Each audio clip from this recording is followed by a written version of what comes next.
Okay, very good. Okay, so let's begin slowly but steadily. It's not a long session. There's only 71 slides, considered short by my standards. Okay, yeah, I have a live audience, by the way, just one, Nancy Lee. Can you sit in front a little bit? Then at least I can pretend I'm talking to someone. Okay, yeah. So navigating through crisis. For some of you, this might be the first crisis in your career, and you might be a bit lost, you might be afraid. You may feel that, oh no, is this the end? Are you going to last through all these things? Okay, so don't worry.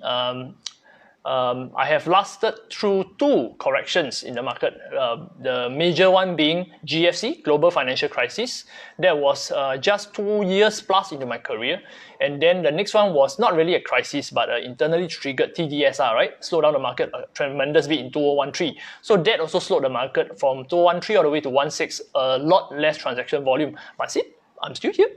15, almost, no, 14 years. Now must start to count slower already. 14 years in this line, still surviving, all right? So there are a lot of things that you should know, and I wish I knew when I was navigating those crises. But at that point, I was still young. I did not have a lot of experience. Neither did I have a lot of team support enough to tell me what to do, what not to do, how to change my technique, and how to still get engagement and leads during times like that. Okay? In all times, okay, for real estate agents, it's important to know that the worst type of market is one that is stagnant, where prices don't go up and prices don't go down.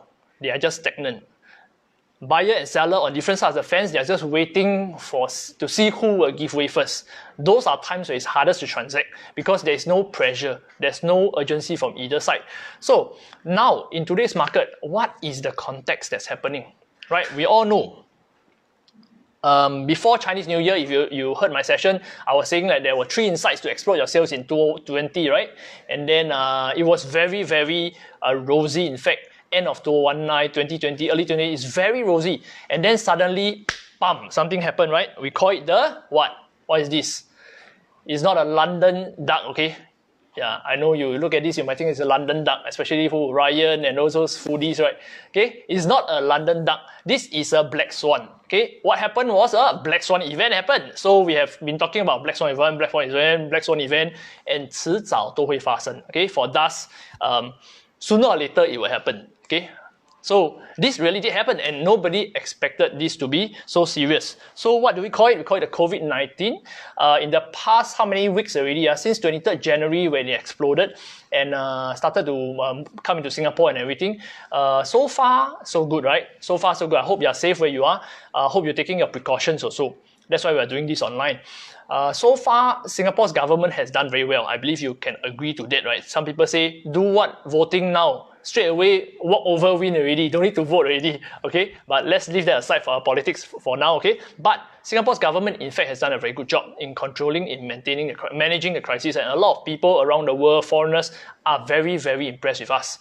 Meaning that in the long run, when the crisis is over, guess what? There's one more reason why people really want to buy Singapore. Because ultimately, you can have all the money in the world, but if it's not safe and the government doesn't take preemptive steps to take care of your health, all the money in the world doesn't help. So there are a lot more people around the world who should be looking to Singapore as a safe haven after this crisis. Okay, so now with COVID-19, I know we are all fearful, and these are some questions, in fact, with no answers at the moment. Okay, the truth is, I spent many hours preparing for this session, and sadly, last night, after working on one segment for over 3 hours, I deleted everything. I deleted everything because I realized that I was trying to give you answers to things where there are no answers to at this point in time. And it will be impossible for anyone in good conscience, okay, whether we are leaders at driving sales and helping you to stay motivated, whether we have the best intentions, it is irresponsible for us to call certain scenarios when there are no answers. So what are these answers that I found ultimately when I did all the research? What was lacking? Okay, very simple. Number one, how long will this last? No one knows. PM Lee did say something. He said it will last until end of the year, right? End of the year, at least.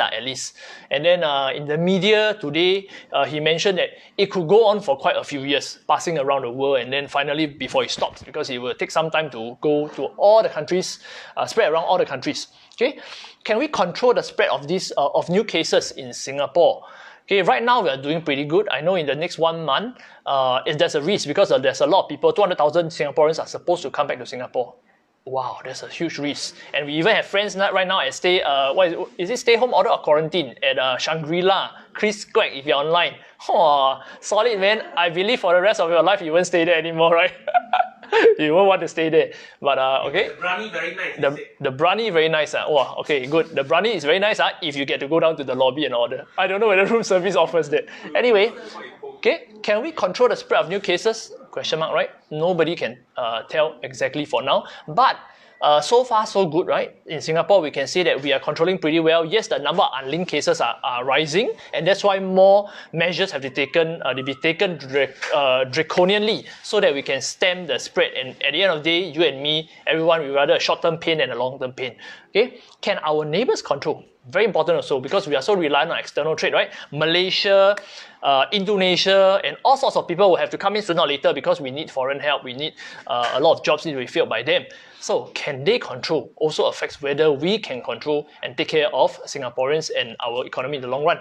And lastly, will job losses balloon before COVID is controlled? Okay, the difference in essence with this crisis, COVID versus AFC, GFC, what's the essence? The difference is this time round, there's a lack of consumption by everybody.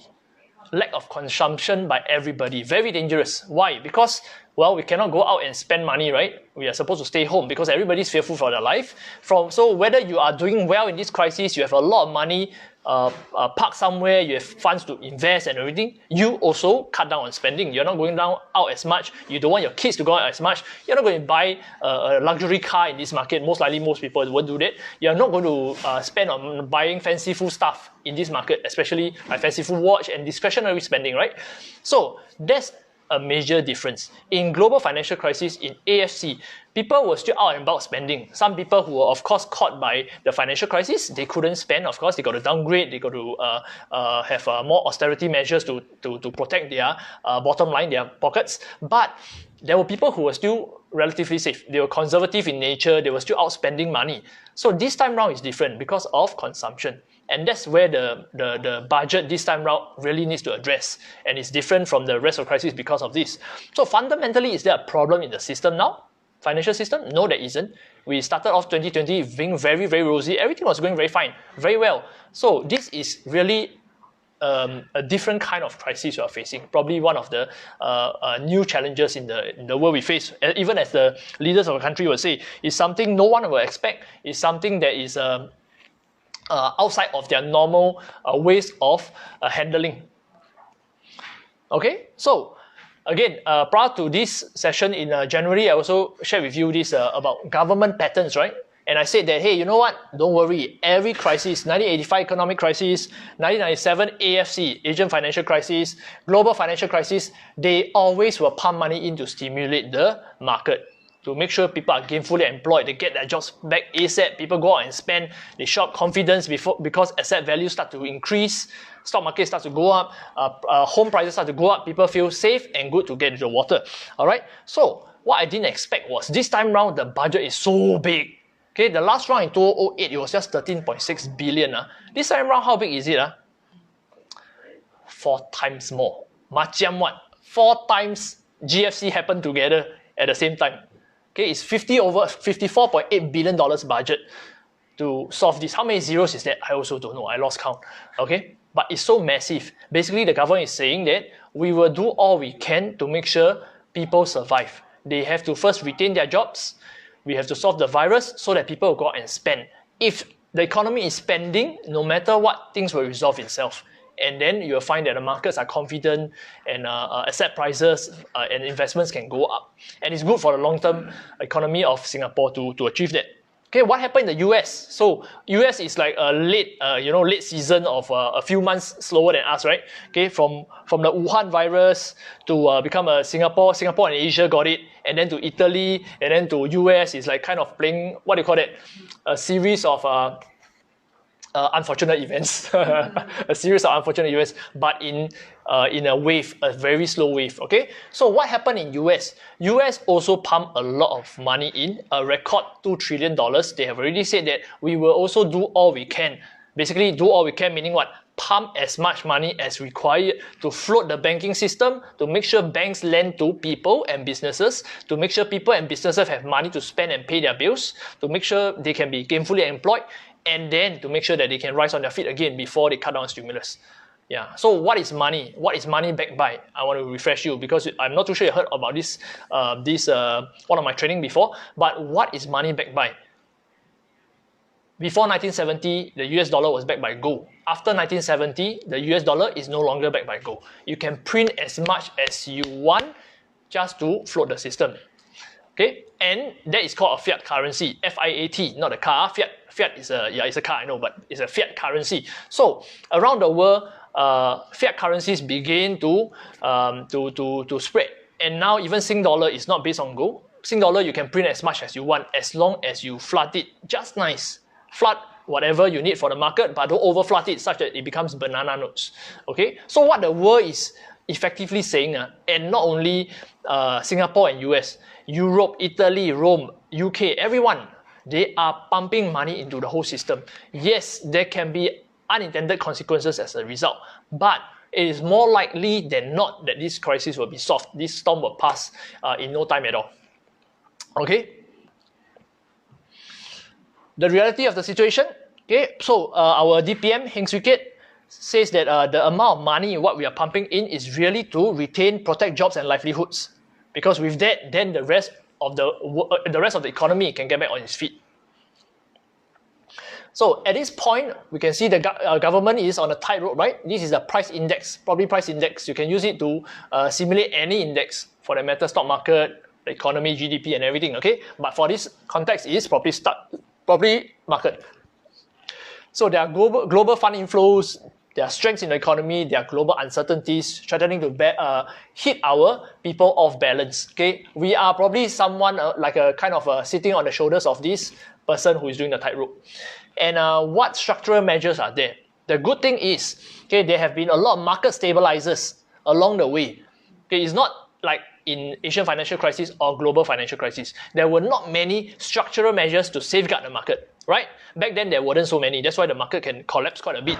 Okay, TDSR came in only in 2013. So with TDSR, people are a lot more prudent because they can't just buy and take any loan they want. They have to be very careful. MSR for HDB, they also can't take any loan they want. There's a cap which is in the past not available. So people are a lot more people can afford more these days than before. Okay, loan to valuation limits ensure that people are not over leveraged. Right? In the past, again, we have 90% loan, 80% loan. Now it's 75% loan. Second property is what? 45% loan. So it's so low. It's so low that the risk is not very high. And most don't make money, people hold and then let it rent out for a while. They won't just cut losses and sell because they are not over leveraged.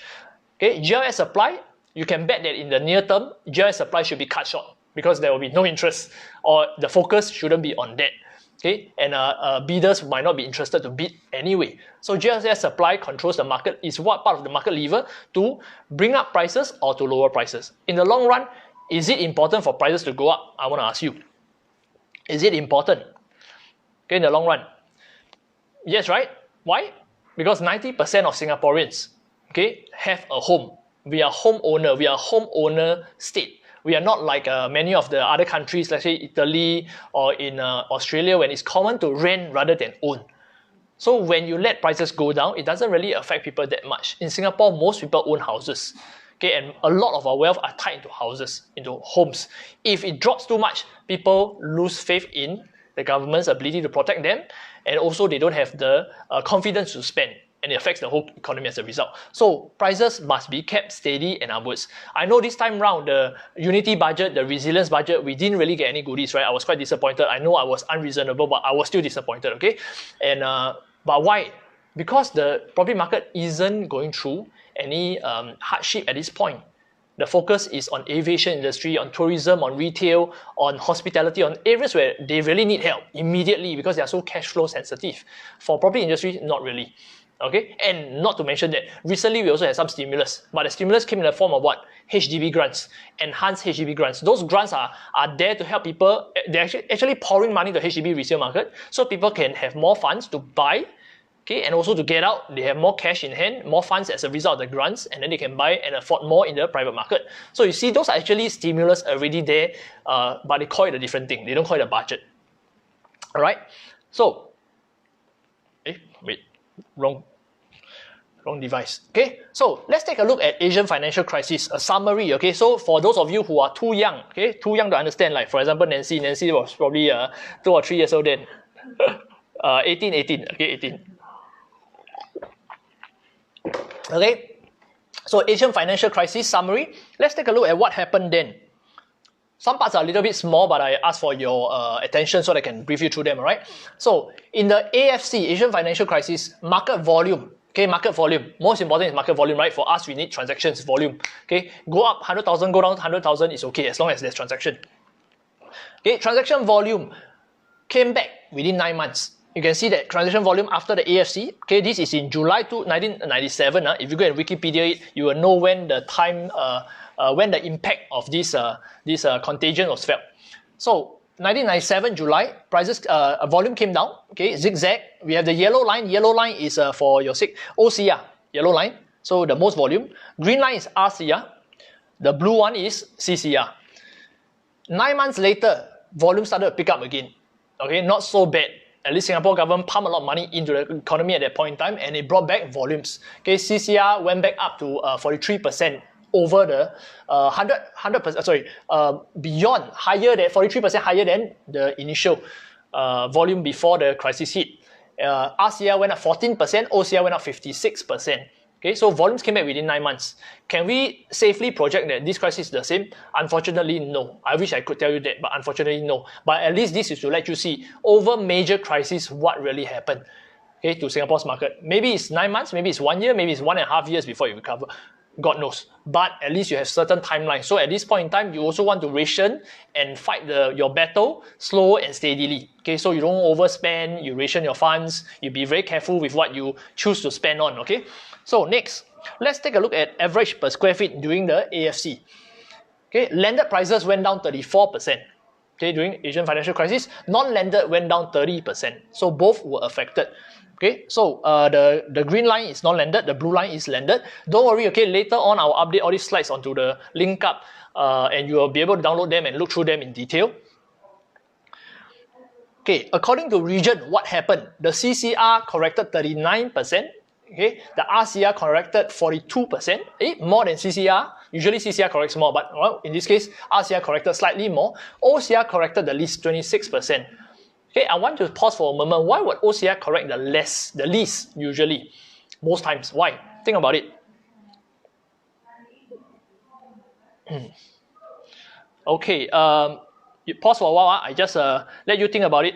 Why would OCR correct the least? If you have the answer, please type into the group chat, okay, into the comments. Why would OCR usually correct the least while CCR correct usually the most?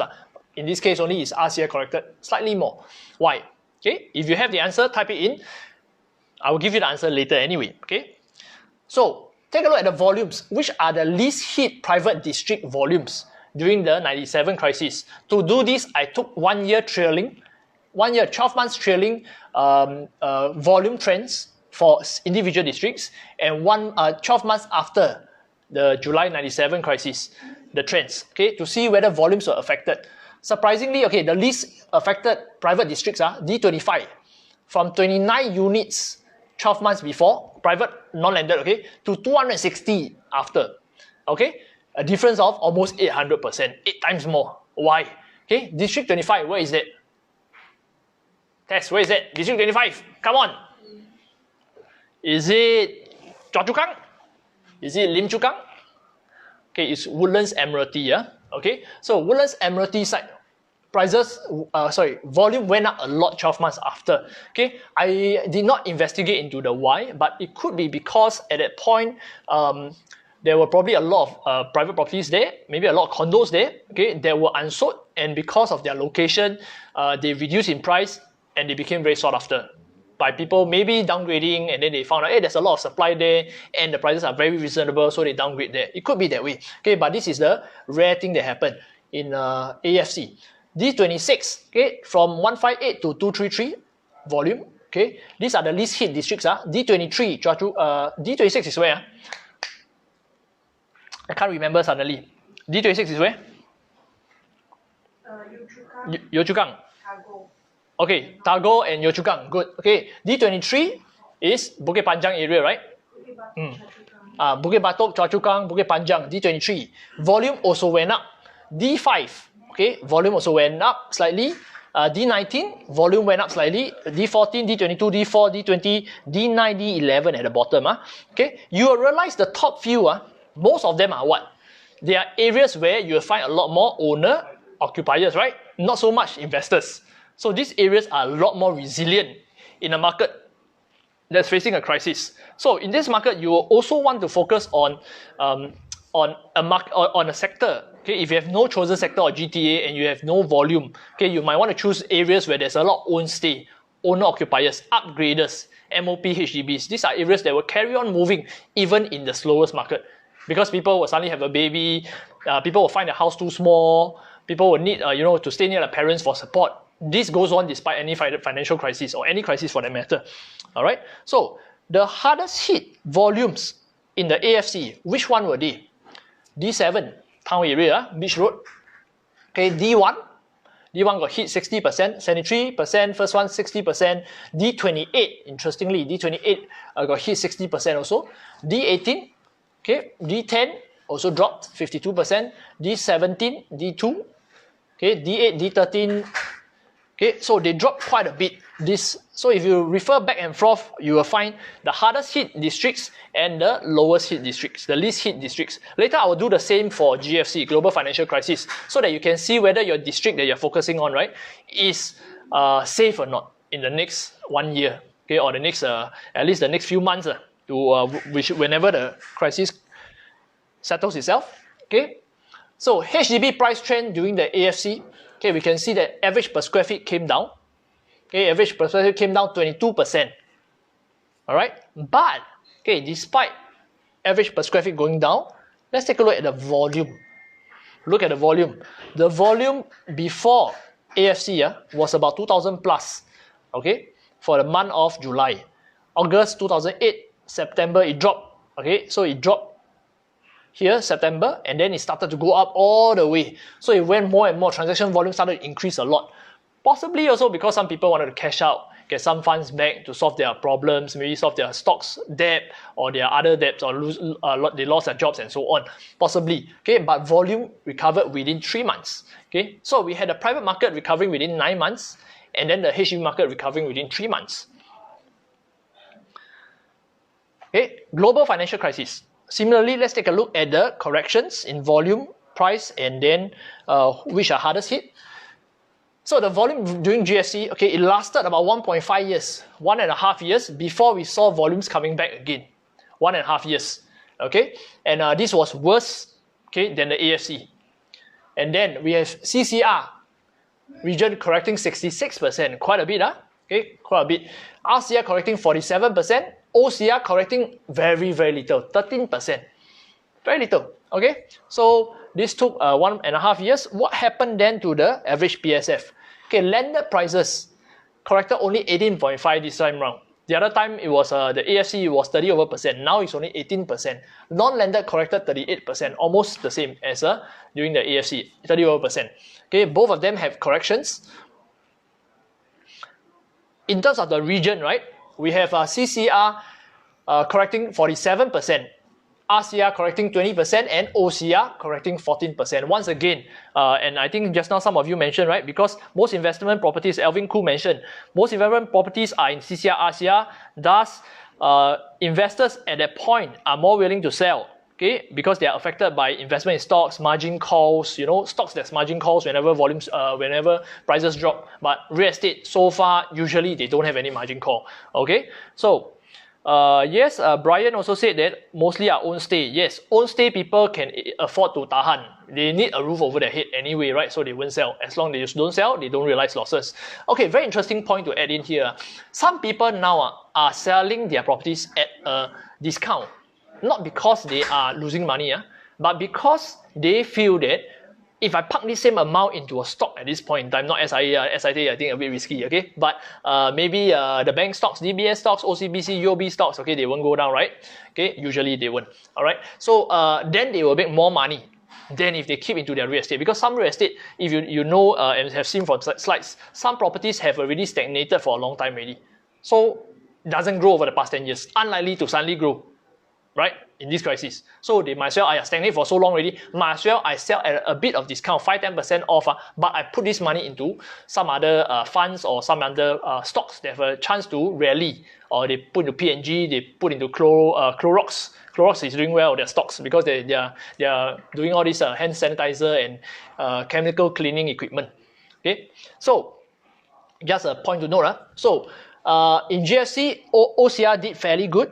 Okay, so if you have clients who are buying or sitting on the fence for OCR properties, not to worry. Okay, you can also assure them that usually, even in a major crisis like global financial crisis, OCR market don't go down a lot. So even you want to wait and time the bottom, you may not even get the bottom.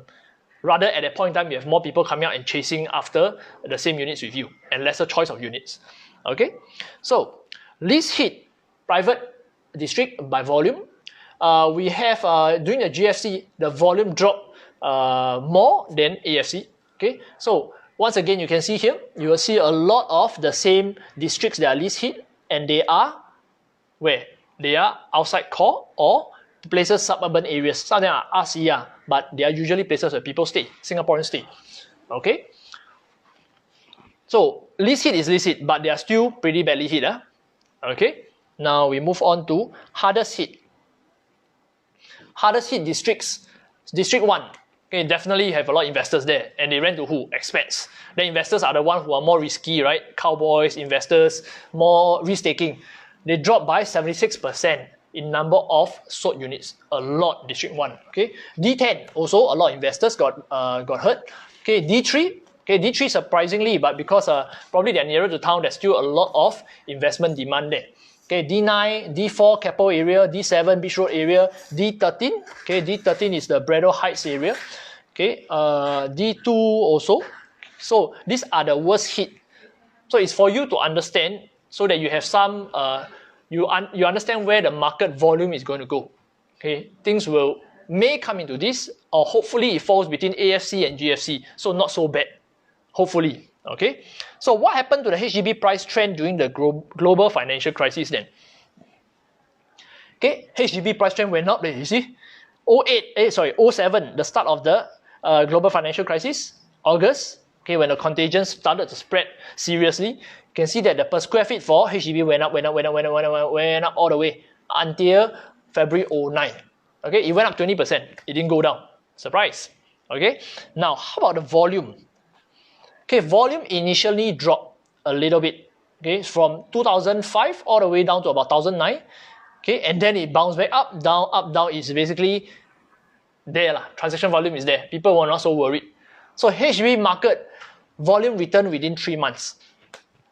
Yes, there was a slight downtrend maybe overall, but volume is still there, very healthy, okay.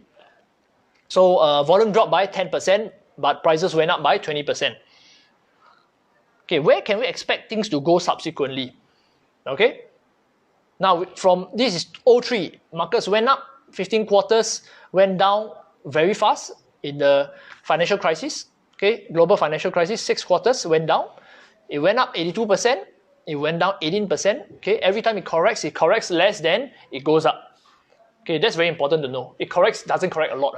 Why? Because cost goes up. Things get more expensive. So it goes down a little bit, people already can't go beyond low already. They find that they can't replace their unit if they sell. Okay, so went up again, 19 quarters, 40%. And now where are we? We are somewhere here, 2020 first quarter. Moving forward, how much down are we going to see? How much downtrend are we going to see? How many quarters is this going to be? No one knows. It's unanswered. I don't have the answer for you. Okay, but what we can be more sure of is once it's settled, it should bounce back very, very strongly. Very strongly. Okay, because there'll be so much pent-up demand by people wanting to flush in their money again into Singapore system. There'll be so much confidence being built back into Singapore based on how we handled the crisis, and market prices will go up a lot more again. Okay, so when can we time the bottom? Can we? We can't. Not possible. Nobody can. Okay, but as long as it meets a certain criteria, maybe in our minds we have to know beyond a certain maybe 10% correction can go in already. Maybe 15% correction, or even developers are taking a lot less profit when they sell, right? For example, copper, they're selling at 2.1 per square feet. To me, it's a steal in the area, brand new launch. It's a steal. Okay, so if you're able to find launches like that, or resale properties with a discount already straight away, then you may not need to wait until bottom to buy. Later, I'll do an analysis to show you also buying now versus buying later. Okay, what's the difference? If it corrects now, or I get a deal with 10% discount now versus I wait 2 years for it to correct another 10%, 20% in total, how much money do I really make versus the risk of missing out again in a decade-long opportunity? Okay, if you realize 1985 something happened, 1997 something happened, 2008 something happened, 2020 something happened. It's almost like 10, 12 years something happened, right? Okay, so 人生几个10到12年. If you miss this chance, can you buy the next round? Chances are it will go up and down, a higher high, a higher low as well, right? Remember, it will start going higher. It corrects, but it's a higher low than before, as per even our older charts. It's just going to be more expensive, correct a little bit. So you may not, and your client may not be able to wait so long. Okay, so I just want to summarize this part before we move on to another segment. Okay. First, okay, recovery for both crises took an average of 9 months to 1.5 years. Okay, OCR has the highest resilience, correcting the least averagely by 20%. Okay, 14% and 20%. Okay, OCR corrects the least. RCR corrected averagely 31%. CCR corrected the most, 40%. Okay, OCR and RCR corrected less compared to CCR, likely due to owner-occupier majority. Some of you have already guessed it, and very well done, very good. Okay, Singapore's 90% home ownership rate means that it's less possible for huge market swings to happen, especially in the owner-occupied majority regions. So if you own a property in the outside core areas or the suburban areas where owner-occupied properties are the majority, right, you can rest assured, likelihood is your neighbors also won't just want to fire sale it. Yes, there will be deals like that. There will be people who are caught up in difficult times. They have to. But very likely with our stability in the market, with all the structural measures in place like TDSR and everything I covered earlier, it won't go down by much. Okay? Now, let's go through the next session. The next thing. Okay, we also have to remember some fundamentals. Who's going to drive the market in this climate? Not the investors anymore, not the foreigners. It will definitely be the locals. And which local? The HDB upgraders. Okay, this chart is for you to understand that, hey, in the next few years, okay, now 2020 here, 2021, 2021, 2022, right? There are 30,000 people who will have their MOP, averagely, and this is more than 10,000, the usual average supply of MOP in the last 10 years. And this should keep your OCR, RCR market more buoyant because upgraders have to buy. Upgraders will buy something on. Once their money is out of HDB, they will find somewhere to park their funds. Having made money from where? From property before, they are very likely to go back into the property market. Okay, so find upgraders to work with. You'll find that, hey, they are the ones who can afford to buy and are more ready to buy. Okay, next, HDB grants. As I mentioned earlier, this was a stimulus to the HDB market, to the property market as a whole. Okay, way before the budgets came out. Okay, with the enhanced HDB stimulus, okay, it's very unlikely for HDB, which are usually owner-occupied, to drop significantly in value. All right. So recently, I sold a few HDBs. Okay, and these HDBs I sold are all above valuation. They are all above valuation, and they are young people coming to buy. Surprisingly, why? Because they have the grants. Help them to save a lot of money down, so they have some cash that they can afford to pay COV, and they don't mind. Okay, so it's very unlikely for values to drop significantly. Maybe a little bit correction just because confidence is affected, but not much. Next, remember we have very high occupancy rate, very high. At the last point of writing, it was 94% high occupancy rate. Okay, so with high occupancy rate, landlords, do they need to sell urgently? No, right? They don't, right? They don't. Okay, unless something happens where a lot of tenants have to resign at once. Okay, in time to come, we won't know. If certain sectors start to retrench people and their staff have to go back home, then yes, it could happen. But as of now, there is no report yet of low occupancy rates or a lot of people being retrenched and terminated and sent back home. And for that, correction should be mild for the time being. Okay, whatever I say right now, it could be by tomorrow or next week, irrelevant anymore. I know that.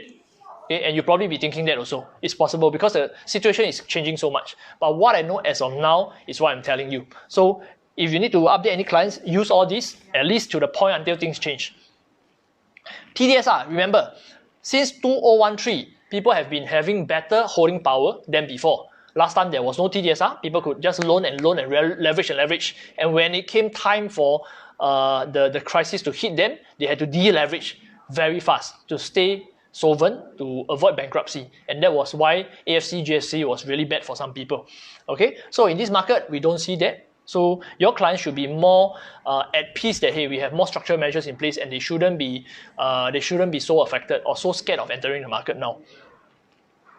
Low interest rate environment, I know you all know this, but also to reinforce that sub 2%, now it's about 1.4 to 1.7% depending on a package, is a record low still for Singapore.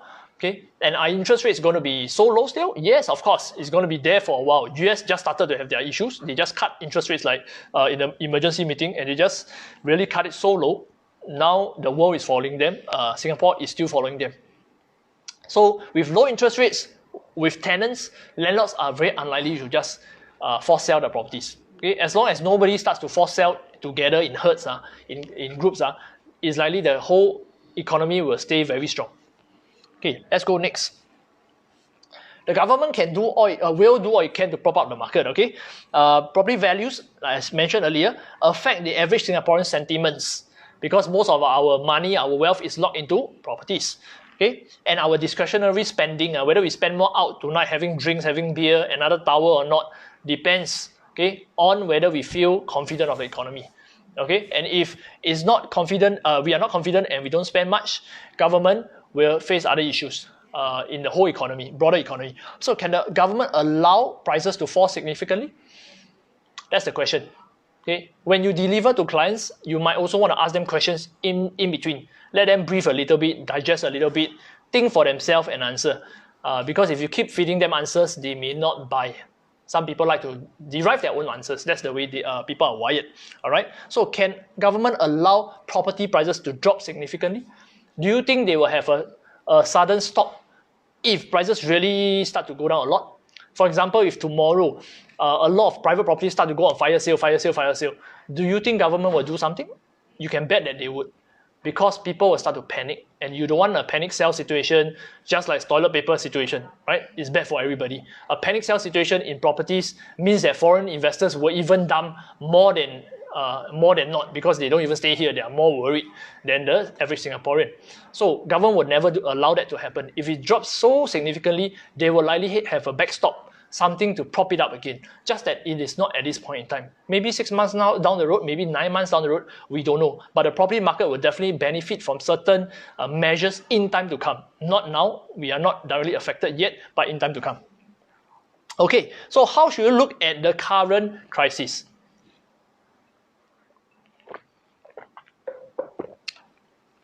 Okay, I'm sure some of you know this. Okay, 危机. Wei means danger for those non-Chinese friends. 机 opportunity. Okay, 危机 put together is actually like a yin and yang thing. When there's danger or there's risk, there's crisis, there are also opportunity. What opportunities are out there for you? Okay. Let's take a look. Opportunities for you to profit from a crisis. These are some insights you can start to share with your clients. And by sharing, I mean some of them, sometimes you have to reach out to clients, especially now. They are so free, their eyeballs are everywhere on YouTube, on Facebook, on news channels, looking for answers. Okay, hang on. Okay, they are all looking for answers. And what they read is likely to be all negative, unless there are certain agents out there educating them. So you want to be in front of your client's eyeball because they are so free right now. Okay, so how do you do that? First, of course, you follow up. Ask them, hey, how are you? How is it affecting you? Some people may have lost their jobs. They won't just come and tell you, hey, you know what, Nancy, I lost my job. What should I do? They won't. But if you touch base, are you okay? Is your job at risk?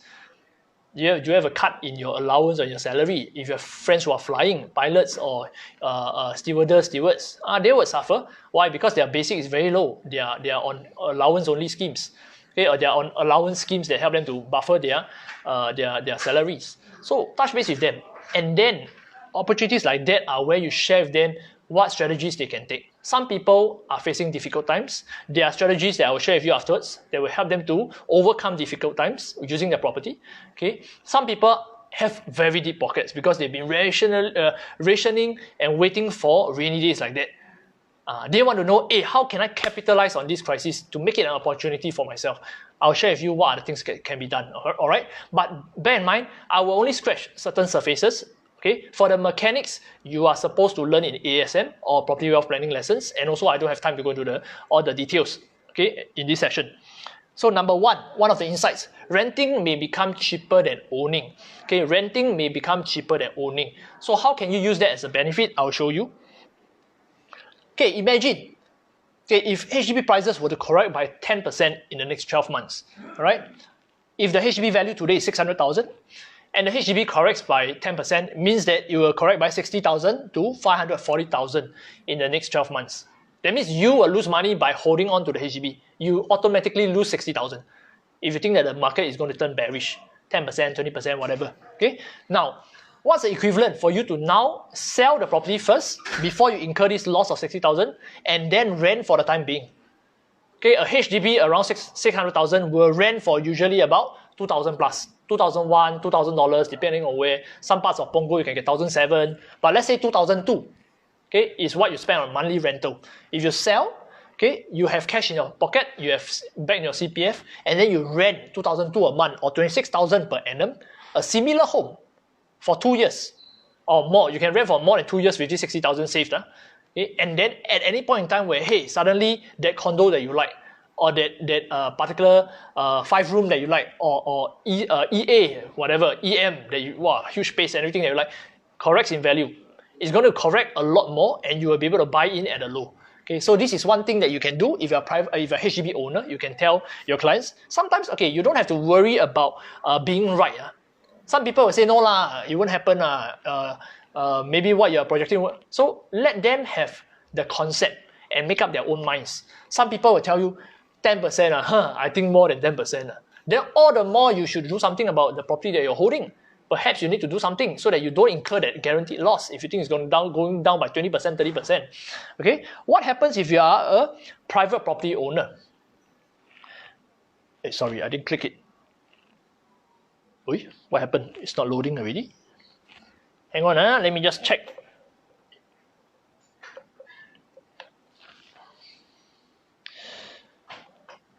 Got stuck at the screen. Okay, so what happens if you're a private property owner and the private property you expect it to correct by 10% in the next 12 months? Okay, private property value, let's say it's 1.2 mil. In 12 months, it's going to go down by 120,000. You're going to lose that money, okay? And it's going to be $1.08 million in value. How long can you rent for with this amount of money? Okay, if you sell it now, maybe you don't even sell at 1.2. Let's say you sell it at a shy 1.15 just to, so that people buy it over fast before your neighbor realize it. Okay, so equivalent to $3,000 monthly rental, okay, for a 1.2 million property, possible, 36,000 per annum, or you can rent a similar place for 3 years, and that will be just equivalent to the correction amount. Okay, and then when finally, hey, you know what, maybe in the second year, or maybe just after 1 year, or maybe 9 months, the market suddenly turned around. Wow, vaccine is out. Now we can save the nation, we can save the world. What happens? Suddenly you are able to buy in when your neighbors are still trying to sell at their best valuation. From 1.2, you sell at 1.15 first, right? You sold already. Then they now scramble to sell at 1.15. Market correct, they sell at 1.12, cannot sell. 1.1 cannot sell. 1.08 cannot sell. 1 mil. Finally, when they sell, it's corrected so much. They already lost a lot of cash, a lot of funds that they could possibly get. So when they want to upgrade to another property, it's very hard because they have a lot more, less cash than you. So if you think that this correction is going to be huge, bigger than that 10%, then you might want to take some proactive steps to capitalize on this. Okay, because if not, you're going to lose money anyway. Okay, you might as well rent and have cash in your pocket to take advantage of opportunities. Now next.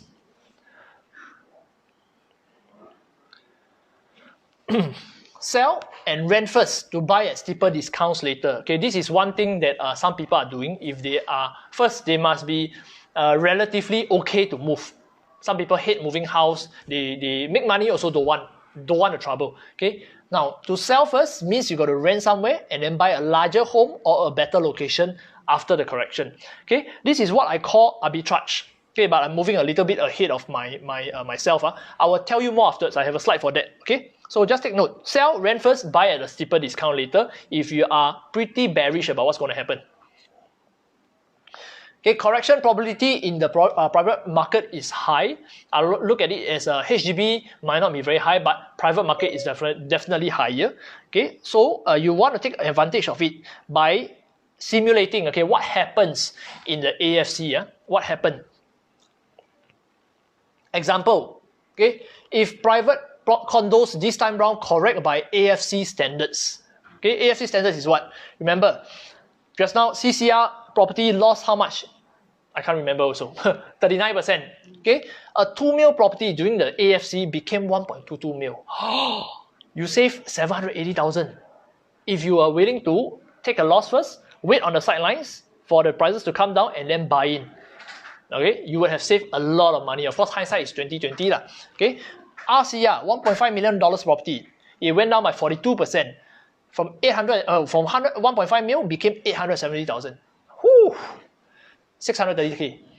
Okay, OCR 1 mil property became 740k, went down the least, 26%. Savings of 260k. How long do you take to save 260k? You ask your clients, how long do you take to save 780k? 1 year, how much can you save? 100,000, 200,000? If you can, that's pretty good already. They say, no, I cannot save so much. I can save maybe 1 year, 10,000. You're going to take 78 years to save 780,000. It's probably not possible to ever own something like that. Okay, so this is a once in a lifetime opportunity. I look at it that way. Why? A lot of us are complaining. We complain, our parents bought a HDB 40,000 last time. Now HDB how much? BTO also 200, 300,000. Right? We complain. We wish that times go back to then. What, landed property 500 per square feet. Why, never buy, never buy. The sale, 900 per square feet, 800 per square feet. Never buy, to you. Now the time is here. Now, do you dare? Are you proactive? Or are you just reactive, waiting for things to happen? Hopefully, you get a good deal. Hopefully, you don't lose too much money. Now, most people are focused on survival, not losing. But what I want you to focus on is focus on winning. Focus on winning, helping your clients win. Let them know there are opportunities out there for them. If they want to win, they don't just want to survive or lose less, okay, because that's a very sad way to live. Then they have to take proactive steps today, either to sell, to gear up, to look for opportunities in the market, because they will come. Okay, next, if prices correct by GFC standards, global financial crisis standards, what happened then? A 2 mil property became 1.06 mil. Wow, cheaper than AFC time.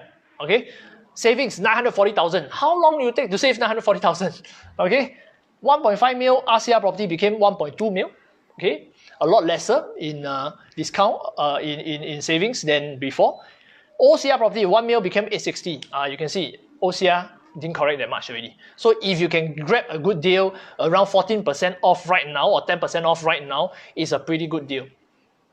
Yeah, for your clients. So you can expect that, hey, if you already bought something that's with good savings and upside potential, you don't have to necessarily have to sell or be worried about your purchase. Some people are now worried about the purchase, right? Especially some of them with reissue option cases. They are worried whether to exercise or not exercise. Okay, you may want to use this to reinforce to them that OCR properties, especially OCR properties, don't correct as much.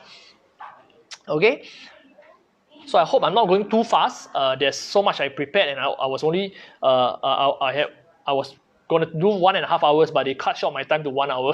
So I'll do my best to complete as much again. Okay, so upgrade to a better property or location. This is an opportunity. Once again, for properties where they are usually nearer to town, they are larger, better location, usually they experience a bigger drop in quantum. Okay, so if you want to upgrade now is the best chance. No, so what can people do? Okay, imagine prices correct by 20% in this climate. Okay, so follow my flow. Sell HDB today at 600,000, or just a little lesser, 5,000 discount, 10,000 discount, just get it out so that you get cash in your pocket. Cash is king in today's market. Rent a similar place for 2-4 a month, or maybe 2-2 a month for 1 to 2 years. Okay, rent for a while. once the market corrects to what you are happy with, or you start to throw offers lah. Go out there, throw offers like buyer, right? Sometimes they lowball you, right? Time for you to get back. Lowball them. Lowball back, okay? Now you lowball back, okay, no, you just offer back something you find reasonable. You buy something, let's say at 2 mil, but at a value, you buy it only, something worth 2 mil, you buy only 1.6. It corrects by a whole 400,000. And in time to come, these will all pass. We all know. Maybe it takes 1 year, maybe it takes 2 years, maybe it takes 3 years, 4 years. It will pass. The whole world is working on a vaccine together. When the best minds work, everyone is so focused on one thing, that one thing has to come true. It's a matter of when is it released. Okay? Now, when the market ultimately recovers, straight away, this gentleman, okay, this owner has made already 400,000 paper gain. You say 400,000, is it immediate? Maybe not. Maybe it takes time to crawl back to 400,000. Maybe it goes up 200,000. But let me ask you, by holding the HDB, can it go up by another 200,000? Ask the client, you think your HDB can go up to 800,000? You can't even make 200,000 more from this property, or 100,000 more. Why don't you consider this way to upgrade now so that later this property can go up to its past high, another new high, or an old high, an old record high? It's possible. Okay. Now, once this happens and they have that property, you say that, hey, you want to downgrade later, can. You want to say, hey, I bought this, I make profit, I sell back and move back to HDB. Can. Why not? After SSD, okay? You can always have the option to sell the property and downgrade back to HDB. You can almost pay it off already, okay, with the profits. Probably you have some excess profit, okay, on top of all those your CPF funds and whatever equity you already had in the first place. Or you can gear up and buy a second investment property with the paper gain you have. So you have a lot more options, and you can make money in a lot shorter time. Then if you just wait it out, hopefully this go up further. Not very possible. Okay, so opportunity is there. How do you convince your clients? Do you reach out to them, engage them, let them know, hey, you know what? I see opportunity. You want me to tell you how to handle this or not? This is what people are doing out there. Okay, so this is how you tell them. Arbitrage to a larger property. Okay, so arbitrage means what? You sell and buy the same thing, or almost the same time. Okay, probably larger one, and you make from the higher quantum, just like what I mentioned earlier. So example will be this. Okay, if you buy a property, 3 mil with 20% discount in the market because of the risk, because of market correcting, you're going to buy at 2.4 mil, right? 3 mil, 20% off, 2.4 mil. Okay, that's $600,000 of savings. Okay, now then you sell a property at 1.5 mil, it goes down by 20%. You sell at 1.2, you lose 300,000, okay, from the correction. Your net equity gain by upgrading to a bigger property with a higher quantum, larger unit is 300,000.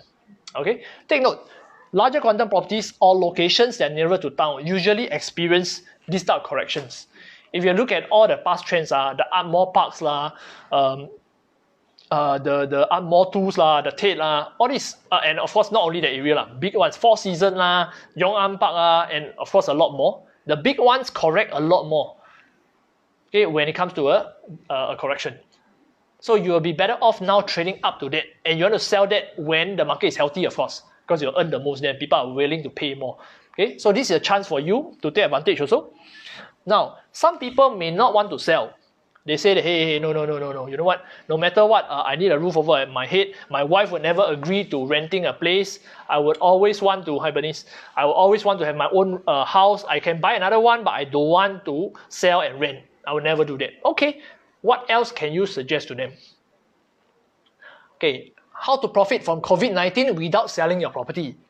By the way, this makes a great headline for your Facebook ads, or whatever article you're writing, whatever video you're doing. Yeah, this is one way. Okay, there are a lot of headlines within our slide deck. You just have to look at them, plug them out, create an article, create a story around them. Don't share some, don't share all like that, and then people contact you, or share everything if you want. It's okay one. Just share everything if you want, and people will read about you, subscribe to your blog, and so forth. Okay, so how to profit from COVID without selling your property? Okay, let's take a look at this. Remember, if you have attended ASM, I always say equity loan is the mother of all techniques, right? Equity loan. And in this market, equity loan is really, really precious.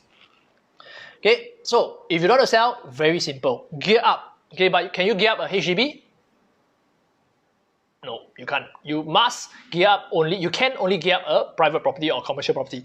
Okay, so again, a reason not to HDB. You have opportunity you cannot seize. Your Pinnacle at Duxton go up by 500,000, you cannot take $1 out. You got to sell to cash out even that $1. Okay, so gear up now, draw equity loan before market corrects. Because when market corrects, your property will go down in value also. It means that the equity loan you can draw may not be as high. Okay, currently if you draw the equity loan, it's probably 1.4 to 1.7%. Okay, if you just park into a fixed D or CPF even, or some money market fund, or some very safe funds, okay, you probably can eliminate that interest. You can level it out already. Okay, or if you put in CPF, you can even earn more, 2.5%, 4% even in an SA. Okay, but not if you want to use your funds later for property, you cannot put in SA. Take note. Okay, so when property prices correct, you will invest with these funds that's inside a fund already, not in the property. You're unlocking equity here, put into somewhere where it's very liquid, the money is very liquid for you to put in the property when the time comes. Okay, when you find something good. Okay, when market recovers, you straight away have paper profit from the investment property, and once again you have options. You want to sell it, pay down your equity loan so that you have lower loan, then invest the excess in something else, you can. Okay, you want to keep the property for rental income and capital gains, you also can. Okay, so this is for people who do not want to sell their properties in this crisis, want to take advantage of opportunities, go and get a loan. Property loans are good. Leverage is meant to be used. It's not like buying stocks. Leverage can be very unhealthy, very risky, because stocks, when correction comes in, there will be a margin call. There's almost guaranteed margin call. Okay, properties correct, little chance of margin call, almost no chance. Because why? Because government doesn't want to cause panic in the market. If they margin call one guy because the value drop or the property drop, right? Then the other bank also start to margin call everybody. The banks will have a lot of properties. They can become property agent already. Now they have to sell all the properties and because they cause this panic, they want to find a buyer for their properties, they have to accept an even lower offer. And because a lot of Singaporeans' wealth are in properties, like I said earlier, so government and banks, unspoken, but very unlikely they will do a margin call on properties, even if values drop. Okay, as long as you service your loans. Okay, so in the GFC, you don't see people having margin calls on their properties. You don't see that. In fact, the government's stepped up to guarantee loans. In fact, okay, and yeah, unless you don't pay your loans, if not, you should be fine. And it's so safe and it's low interest. Okay, so for clients who are facing difficult times, okay, hang on. I'll reply to you later, Baby Lin. I see that you have. It's so weird to call you Baby Lin. Okay, Lin. Who is this? What's her name actually? Lin Yu. Okay. So if buyer say wait for resale seller fire sale to grab unit, how? Okay. Now, if you have a buyer like that, I'm sure you will have one, okay? Because I'm also like that. I'm also looking to buy. If you got fire sale unit, please let me know. Please let me know, okay? I'm really, really serious, okay? I've been waiting for a while already. So if buyer says wait for resale seller fire sale, well, why don't you go back to them, ask the buyer, so what type of price, of the market price, are you willing to offer? Okay, because they have to be reasonable. You want to buy a fire sale, right? What to you is a fire sale? 5% off fire sale or not? No. 10% off? 15% off? 20% off? Okay, reasonably now the market hasn't reached that stage of 20% off.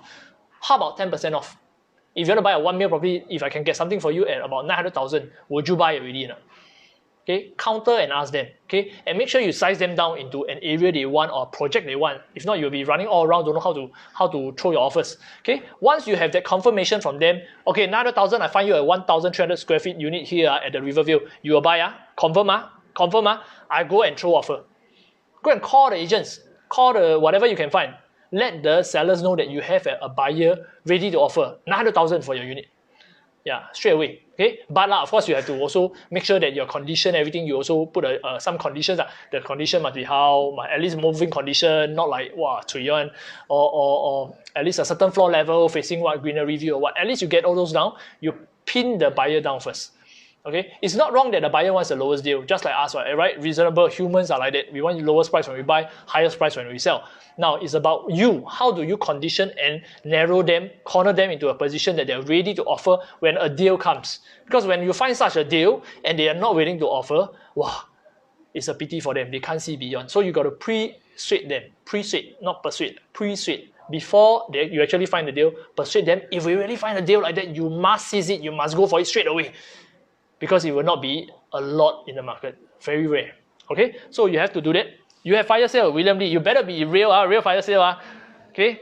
Oh, by the way, I don't want a fire sale of Samsung phones or Huawei's phone. I know it's fire sale. Nobody wants to buy those phones anymore. Okay, properties, good ones. Okay.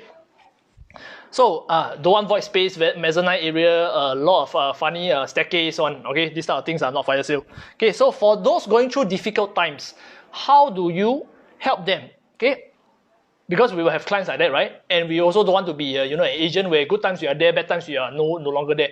Help them, because this is where you foster relationships, you serve them well, and also I think it's also meaningful for most of you to be able to do that for people. Okay, so number one, okay, using lower interest equity loans to tide over. Hopefully they are still employed. Okay, hopefully they have their IRAS documents all ready. Faster go and take the term loan in case they think they're going to be retrenched or they're going to have face lower income moments in the next few months. Make sure they faster take the term loan, because a few $100,000 can last them quite long one, and they can slowly tahan. Okay, pay their bills, pay whatever margin call on stocks and everything. Okay, use the fund tide over cash flow requirements until the situation improves. Okay, and then pay down the high interest rate loans. For example, they got car loans, personal loans, overdrafts. They would need to use their equity loan to pay off all these high interest rate loans, because your property loan, equity loans are very low. It's also at mortgage interest. It's very low, 1.something%. Whereas your car and other things are really, really high. And take note below, if you can't see, current climate is very unlikely banks will do margin call on loans. Very unlikely, because they don't want to trigger more problem in the market for the government, and they will usually come and talk to you. Hey, you want a debt restructuring scheme, DRS, where we pace out your interest first. Now maybe you just pay interest, the principal we defer. Okay, so this market they won't recall your equity loans. Okay, so but of course still got to be prudent, and not to be overly aggressive. Once situation improves, you repay the equity loan to lower installment again. That's number one. Another way of doing it, okay, refinance and stretch tenure. Okay, you should be refinancing already yourself if you have not, or if you have clients who don't monitor the markets, make sure you tell them, hey, go and refinance your 2.5%, 2.3% can refinance down already to 1.5%, 1.7%. Okay, so refinance. At the same time, some people might want a lower installment again to tide over. So you ask them to refinance and stretch their loan tenure to 75-year-old. For most people, their loans stop at 65 years. Stretch to 75 years, straight away you got another 10 years runway. It decreases your installment by say 35 to 40%. Okay, so tip for you, if you have a property now that you find that installments a bit xiong and then your TDS are almost on the burst, right, or a bit high, right, go and refinance lower, stretch tenure. Okay, and then suddenly you have the ability maybe to buy a second property soon when there are more corrections and more deals coming up. Okay, this helps you to lower installment for better cash flow, and once situation improves, you just do partial repayment earlier. Okay, if you want, as long as your situation improves to lower interest costs. This is another way you can help your clients, advise them. Mortgage interest only payment schemes. Okay, so last week I saw this UOB home loan. It's a bit small for you, right? So I read it for you. Helping you to relieve your financial worries if you're impacted by COVID-19 with interest-only repayments on your property loans for up to 6 months. Trust me, if your situation don't improve and then the whole economic situation don't improve, you ask the extension, they should extend you one. Okay? But the caveat is what? This is only for Singaporeans and PR who already have a loan with UOB, okay, and a good repayment history definitely, and you are employed in certain sectors only. So if your clients are in aviation, okay, F&B owners, okay, pub owners, whatever, doing F&B business, hospitality, service line, hospital is doing great business, I think now, hotels, retail, okay, transportation, tourism, these people are badly hit, so the banks are lending especially to them, deferring their principal and paying only interest, okay, and your monthly income has been reduced must be affected, allowance affected or whatever income affected. I'm sure you can apply to that. Okay, do the other banks have them? I do not know, but if you know, please let me know inside, and please let our team members know inside the comments. Let them know that UOB have, DBS have, or other banks. Okay, I'm sure other banks will roll this out in time to come, especially our DBS bank. All right. So what can they do? Clients in affected industry apply to banks, defer their principal payments, they pay only interest for time being. So their loans probably will drop by almost 2/3. Okay, half to 2/3, which is a lot. Okay, and then once your monthly cash flow is improves, right, then you can go back to normal payment scheme. Okay, so let them know these options are available to them. Downgrade or rent temporarily, like I mentioned earlier. Okay, renting could be a good way to avoid the loss if there's a correction in your property. So sell property, downgrade, or rent temporarily. Okay, sell property and downgrade or rent temporarily. These are for people who really need to tide over and are going through difficult times. Use the excess funds for cash flow, await investment opportunities later on. Once they have recovered, okay, their industries have recovered, their businesses have recovered, they have funds on hand, and at the correction period, right, they can always reinvest in an undervalued property to profit, okay, when their financials are better. Okay, so you let them know the war is not over. Temporary, you step back, retreat so that you can go further later. You retreat and then you can launch further, buy into something that can help you get back into the game later on in life. Okay, so don't worry about that. It's not permanent. Okay, another way, TDSR waiver for loans with less than 50% LTV. Some people are not very sure what this is. Okay, if you read a circular by MAS, because a lot of retirees have properties with a lot of cash inside, equity inside, fully paid 80%, 90% paid and they want to draw some money out for retirement, they cannot.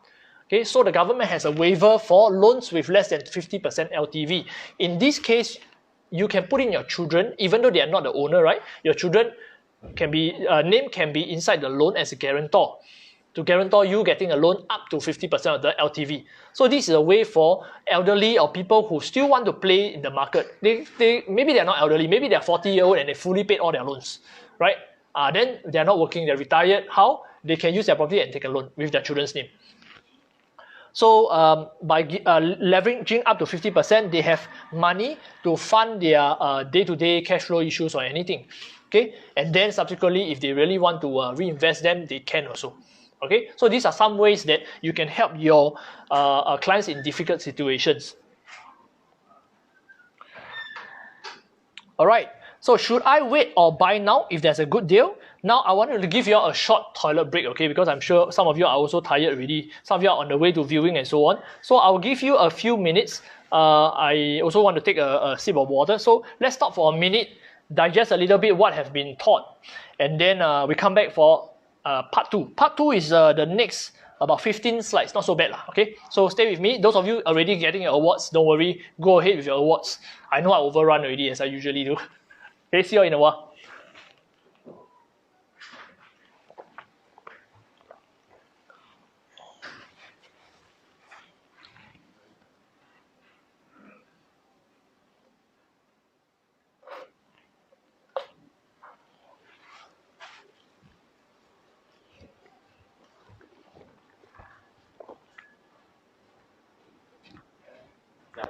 还没有，还有。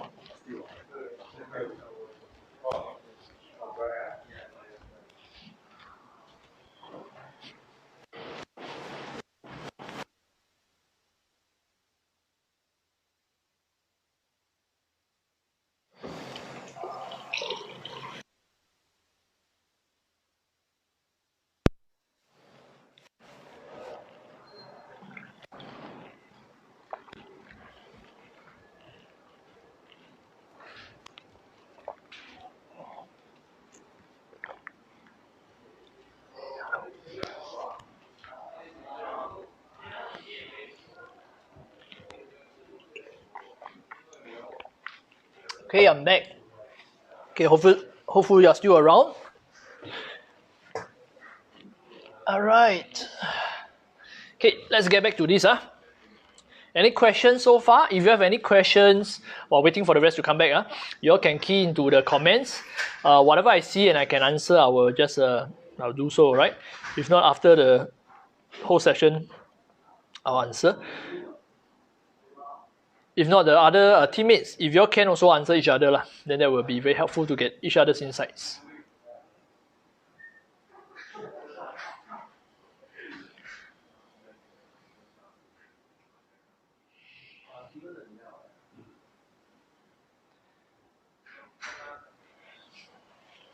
Okay, I'm going to resume. So should you wait or buy now if there's a good deal? Because people will definitely be asking you, hey, should I buy now or not? Should I wait a little bit or not? Okay, so once you have a client who asks you this, you first have to ask them, hey, how much do you think the property market will correct by in this situation? You think a little bit, a lot? Then if they have no answers, like most people may not have answers, they're just, just guessing without any basis, just guessing totally. Okay, then you can refer back to some of our slides to show them, hey, maybe you were correct between X amount to X amount. If you're talking about OCR area, maybe even not much, 10% might be a steal already. Okay, so dependent on where they're looking at, and then you can, after that, because of some basis, right, that you can rely on, then you can discuss this. Okay, does entering today at 10% discount, today if you're able to find something at a good discount, okay, versus 20% lower in 2 years time, does it make a significant difference when the market recovers? Okay, so let's take a look. If today you go out there, you find a property 1 mil valued at 900,000, straight away 10% lower, okay, or some other client who says, I will buy only when it reaches 800,000 or 20% correction. Well, if it doesn't happen, means that this guy won't be vested. He won't have entered the market because the prices didn't meet his expectation. Okay, what's the difference in 36 months time, assuming the market recovers? Okay, this is different from the slide I explained to you last year in crossing over into 2020. So if you have seen that, that's a different version. This version I have the image is the same, Master Wu Gui is the same, okay, but this example is slightly different. So please follow me. So client buys today at 900,000, recovers back to valuation of 1 mil in 3 years time. So he buys, market up, down, and then it goes back to 1 mil. Okay, but during this time, over the next 3 years, 36 months, he actually has rental. Okay, his rental, let's just assume is about how much a month? How much did I put? I can't remember. 36, 90,000 means 30,000 or 2,500. 2,500, 3% rental yield. Okay, 2,500 a month times 36 months, you have $90,000 gross rent received. And meaning, if the market from 900,000 goes back up to 1 mil, he will have made the equity of 100,000 plus 90,000, a total gross profit of 190,000. So the other client says that no, I will wait and buy only 24 months later. So I wait out, park my funds, and then wait until I find the best buy. Okay, if he manages to buy 800,000 as he wishes, and the valuation recovers in 1 year's time, 12 months. Okay, because why 3 years? We are talking about 3 years timeline. So it recovers from 800,000 to 1 mil. Okay, in 12 months, he would have collected, okay, also 12 months of rent at $30,000, $2,500 a month. And his total profit, rent plus the increase in equity, will be $220,000. What's the difference? See, the difference is only how much? 30,000. And what is his risk for waiting for this profit? It means that he could be timing the market and losing out another decade, maybe another 10 to 12 years. That if prices drop to only 850 or 880, and he didn't buy, then it starts to bounce back to 900, 950, 1 mil. He will have missed out. Then when will this guy buy? He probably will only buy in another 10, 12 years time, if it corrects significantly, and if that low is lower than this current low, because lows are usually getting higher and higher, remember?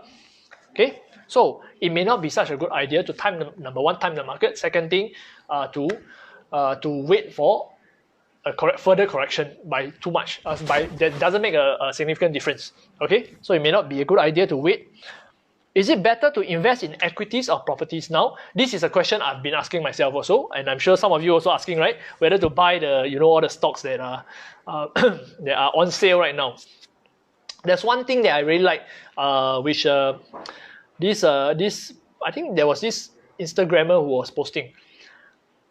People flock to sales, but when stocks are on sale, people avoid them. They don't go to these sales. Yeah, just like assets. When properties become on sale, are they going to flock to it or are they going to run away? The usual herd who are afraid or are overly pessimistic, right, will run away from them. And then that's where opportunity is for them to make money in a flash. Okay, so is it better to invest in properties or equity? Let's take a look at a simple illustration. Okay, it's very hard to compare equities and property directly because equities, there are so many types. I don't know what markets you are playing. You could be playing the Dow Jones market. You could be playing the S&P 500. You could be trading locally. Okay, SGX stocks, I don't know. You could be trading a bank stock, blue chip stock, or maybe some penny stocks. So it's very hard to ascertain exactly. Then there's also the thing about dividend yield. Okay, most people say right now that, hey, let's go and buy some good REITs or buy some stocks with a lot of good dividends. Okay, what I say to you is this. Whatever dividends you have seen, right, in the past 12 months, 2 years or 3 years, you can say that they historically pay 5% dividend yield. These are trailing dividend, meaning what? Moving on from here, because business is affected, will they still be paying 5% dividend? No, likely not for most businesses. They'll be conserving cash, rationing, probably paying down loans, or even struggling to get tenants and so on. So you must be very careful when you talk about, hey, buy this stock, buy that stock, the yield is going up, it's going to be 10%. Sometimes we are basing on the history. And because of that, we say, hey, 10%, but we buy maybe 5% yield. Okay, so be very careful. And so take a look at this. If, for simplicity's sake, okay, we say that if you have 200 plus thousand, okay, in this case 274,000, and you have this amount of money, you can buy a $1 million property. Why? Assuming it's your first property, okay? So funds required 75% at 75% LTV, you need 250,000. Okay, 75% other people's money, the bank's money. Buyer stamp duty will be 24,600. Okay, total fund outlay 250,000 plus 24,000 will be 274K. Imagine if this property 1 mil appreciates by 20%. 1 mil appreciate 20%, you make 200,000. Okay. Now your return equity, if you look at this, will be 200,000 gain, divide by your outlay, which is your funds here, 250,000 down payment and 24,000 stamp duty. This will be 274K. That will be 73% ROE if you invested it in a property, 200,000 that you have. Now, if you had invested 274,000 into equities, okay, any equities that you buy, and let's say it goes up all by 20%, okay, your brokerage fee is about, okay, very low brokerage fee for stocks, 493. But because most people do not trade stocks with a loan, they don't borrow and invest because it's very dangerous. Like Forex can be very, very dangerous also, because if you don't know how to play it well, you don't have your stop losses well, you can lose a lot of money through leverage. Okay, so most people will buy and hold long term, or they will buy with what they have. Meaning, if it values, if you put 200,000 into equities and it appreciates by 20%, you would have just made 55,000. I putting in property, because I took a loan and it's okay to take a loan in property, okay, would have made 200,000. I would have made about 4 times more than you if you invested in equities. Okay, so the return on equity here will be 55K in appreciation. Okay, divide by the cost, 274,000 times 100%. Okay, typo. Okay, 20% ROE. So which one will you rather have? Which one? Okay, of course these are. Yeah, so property is really a vehicle that is very, very useful and safe. As I mentioned earlier, it's very hard for you to get a margin call. In stocks, you just get a margin call anytime it drops below a certain value. Top up, please. You don't top up, we will force sell your stocks straight away. This is so common. Okay, properties, you don't. Okay, so this is a little bit of summary of why leveraging in property is common, accelerates your returns, low risk of margin calls if market corrects. Okay, leveraging with stocks isn't healthy as the risks are higher. You don't borrow money to play stocks. Higher risk of margin calls if the market corrects. So this is the fundamental difference. And where should you park your money in a crisis? In Singapore, you must put it in property. You'll gain so much more. Okay, so having said so much, shared so much about how you handle clients who are in difficulties, how you help them to optimize the current situation, and whether to buy and sell, invest in equities or properties. Now, how and where should you find your clients? Okay, now you have knowledge, but knowledge is nothing unless you really go and fish for clients, look for clients. Okay, so I'm like a broken record. I always repeat myself. I always nag, and I like to nag, I realize nowadays, because somehow it works. Okay, I learn as a parent, maybe that's why. Okay, where are people's eyeballs? Very simple, you know. Okay, just like you are on screen right now watching me, because social distancing, right? You're on Facebook, you're probably on Instagram more, you're on YouTube, Twitter, maybe Singaporeans, I'm not too sure so often. Okay, Google Plus no more already. LinkedIn, you might be on LinkedIn. Okay, Snapchat, For the younger ones like me, yes, we are on Snapchat. No, I'm not past my time already. Okay, this thing is something like those the children will be using. For example, Timothy Chow, this are age group one, and the millennials. Okay, the millennials. Okay, so WhatsApp. Okay, and of course Pinterest. Okay, so you must start creating your own digital assets. And we have said this for so long. We have talked about brand building, assets building online. How many of you have done so? We don't know. I don't know. Some of you are doing very well. You have been churning a lot of articles, getting a lot of, doing a lot of ads and so on. I've seen them. Okay, but you have to put yourself in front of more eyeballs. At the end of the day, whatever knowledge you have, how good you are, if you don't put yourself in front of more eyeballs, nobody knows. And you cannot prospect, you cannot find leads, and at the end of the day, you will suffer. Okay? Your personal GTA site, do already? Nancy, do already? Do already, man. Really? A little bit, little bit. Okay, by 2050 should be done, huh? Okay. Bernice, do already? A little bit. I'm sure a lot of you also, a little bit. Buy domain name already. Subscribe to Wix already. Then when will it get done? You must force yourself, corner yourself into a timeline, and then it will get done. Okay? You must force yourself. Okay? Articles, write stuff. If you cannot, not everybody can appear on camera, I understand. Not everybody wants to do videos because it's costly and it requires a lot of scripting, a lot of rehearsal, memorizing and so on. It's okay. You cannot speak on video, you write lah. At least you write. You cannot write, you hire a ghostwriter lah. You cannot hire a ghostwriter because it's costly. You look at my articles, okay? Or look at our friends' articles online and then you plagiarize lah, okay? No lah, you plagiarize but rewrite, okay? Don't just copy and paste, doesn't help one. You must rewrite. You will learn the most when you rewrite something, and also it's unique, you can rank in Google. Okay, of course you got pride also because it's your work. Facebook ads.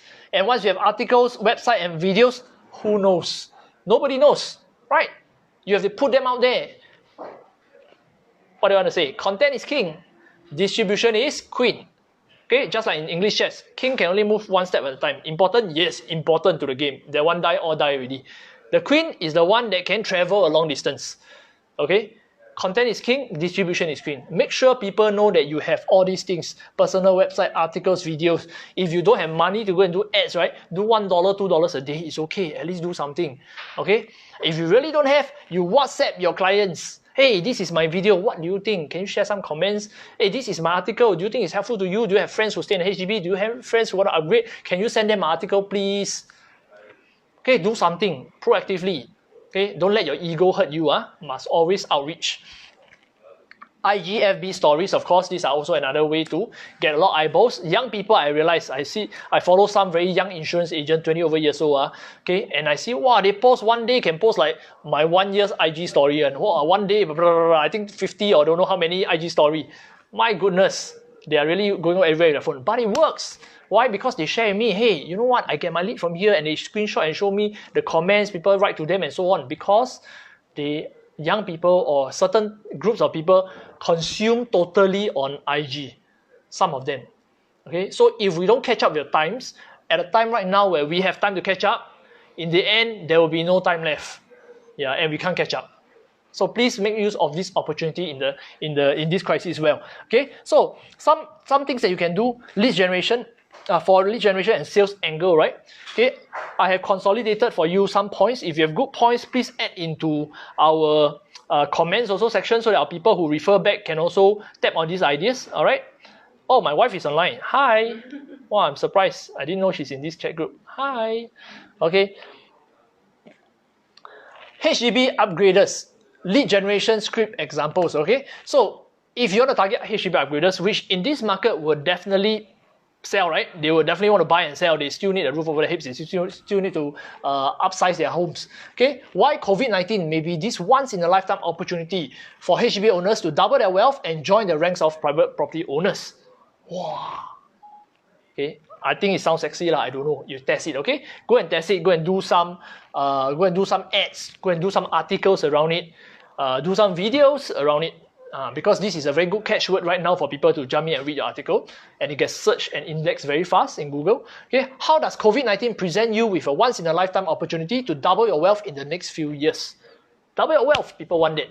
Okay, give them pain and pleasure. People respond to pain or pleasure.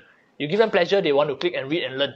Or you give them pain, how to reduce your risk, how to reduce your, how not to watch your friends double your wealth in the next 5 years. but you stay in the same home or you stay the same, then they will want to read so that they don't feel left out. Pain and pleasure, okay? So you play with it that way. What are the 3 steps you can take as a private property or HDB owner today to double your wealth after COVID-19? Okay, so all these things I covered are inside the slides already, which I mentioned. You just have to go and play around, show only certain slides or screenshot certain slides or capture whatever I have already mentioned, create your own artwork or your own article for that matter, okay? Next, for HDB owners with aging flats, is today's market your last chance to trade up to a better property? Specificity, so you're being very relevant. HDB owners, aging flats, that's me, how? I'm scared.